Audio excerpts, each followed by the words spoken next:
religion. Charlie Hebdo published cartoons. The killers said they were avenging the prophet. Why? What's at the heart of this?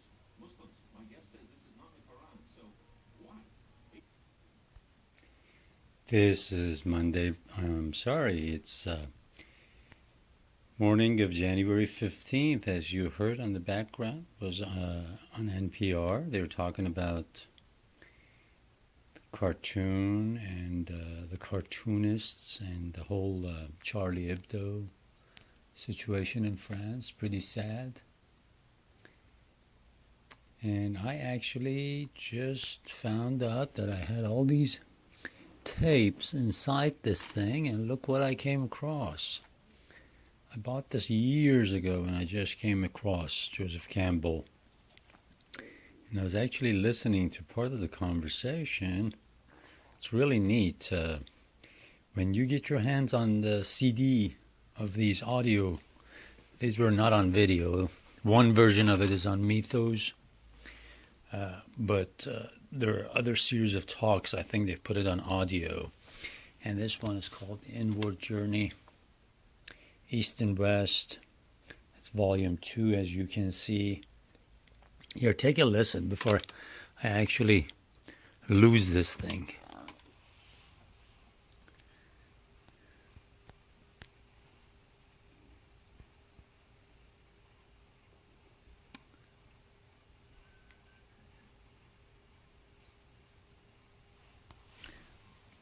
Oh, this is, by the way, what you got me for my birthday. You knew I liked Star Wars. This talk is called Confrontation of East and West in Religion. Third selection in a series entitled Inward Journey, East and West. And now, Joseph Campbell.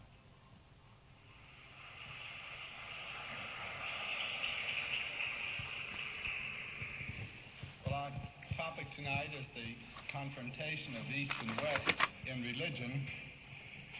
And when I was a student back in the 20s, one never would have thought that in the 70s one would be talking about religion. At that time, we were all perfectly convinced that we were through with that.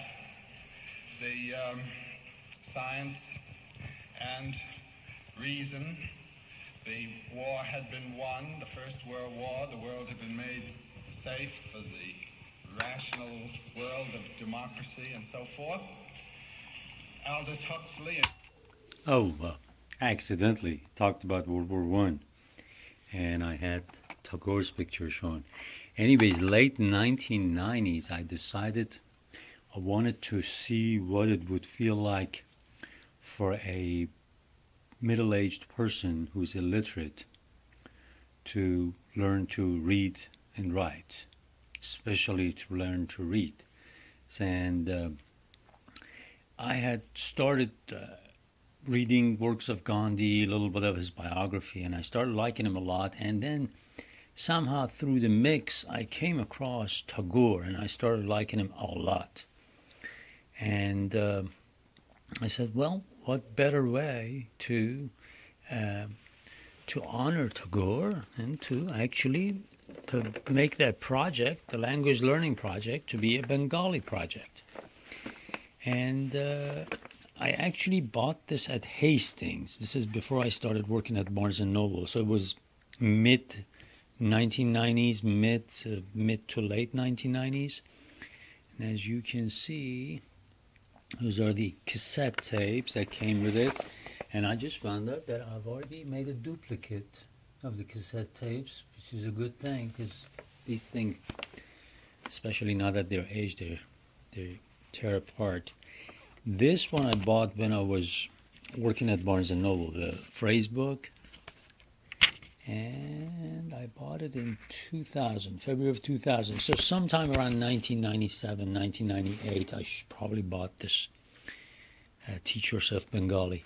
And then when I started the first month, I don't know, it was just coming a little easier to me. I said, well, why don't I wait till I'm in my 50s or whatever, and I'm going to actually start it here in a few months. I'm going to start learning it. And mostly to honor Tagore. And remember, in 1990s, Bangladesh was probably the poorest country in the world. And I said, why not? They have a great literary tradition, and Tagore represents that, and he was an enlightened man, and he actually, when you read his writings, he warned of the Western disease of nationalism in early 1900s, right before World War I broke out. So he was already saying what sickness was spreading in Europe. So amen Tagore. And of course, amen Joseph Campbell.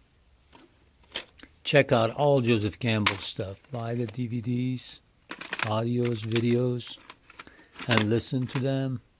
What else do I have here? Oh, I recorded this, I think I got it from the library, or there might have been something on C-SPAN. There was a reading of it, so I recorded it. And a whole bunch of other stuff. Some of the audio tapes, music, Persian music.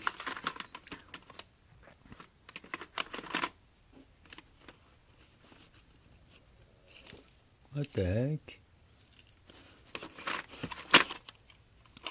Anyways. So I guess we talked about Bengali language. We talked about Joseph Campbell's audio collection. By the way, I came across quite a bit of his audio collections in most of the Oklahoma City libraries over the years.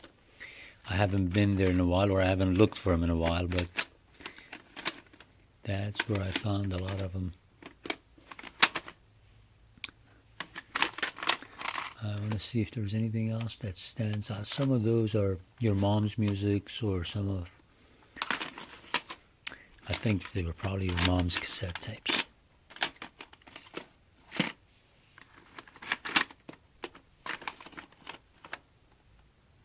Ah, look.